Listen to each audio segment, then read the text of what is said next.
Syederalun, ratusan pengusaha mikro, kecil, menengah, dan besar di Aceh menghadiri pertemuan pembentukan Aceh Business Forum atau ABF di Basecamp PT Transkontinen di Gampong Berande, Kurung Raya, Kecamatan Masjid Raya Aceh Besar pada Selasa 2 Mei 2023. Pertemuan ini digagas oleh pengurus pusat Taman Iskandar Muda, bidang pengembangan ekonomi dan usaha bekerja sama dengan PT Transkontinen. PP Taman Iskandar Muda adalah paguyuban masyarakat Aceh yang bermarkas di Jakarta. Saat ini, PP Tim dipimpin oleh Muslim Armas, pengusaha nasional asal PD. Sementara PT Transkontinen adalah perusahaan nasional yang bergerak di bidang multimoda transport milik pengusaha asal Aceh Utara, Ismail Rashid.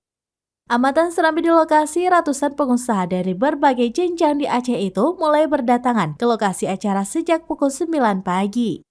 Wakil Rektor Bidang Perencanaan Kemitraan dan Bisnis, Dr. Insinyur Taufik SM Eng Ipu turut hadir dalam memberikan sambutan.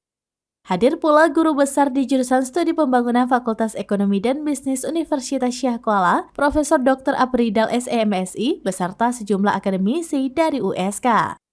CEO PT Transkontinen Ismail Rashid dan juga Wakil Ketua PP Tim dalam sambutannya mengatakan ada dua tujuan utama dari pertemuan ini. Pertama, sebagai ajang silaturahim antar para pengusaha Aceh.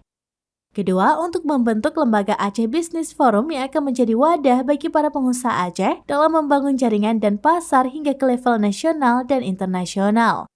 Setelah pembukaan, para pengusaha dari berbagai kelas ini kemudian melakukan diskusi sekaligus memilih kepengurusan perdana Aceh Business Forum atau ABF.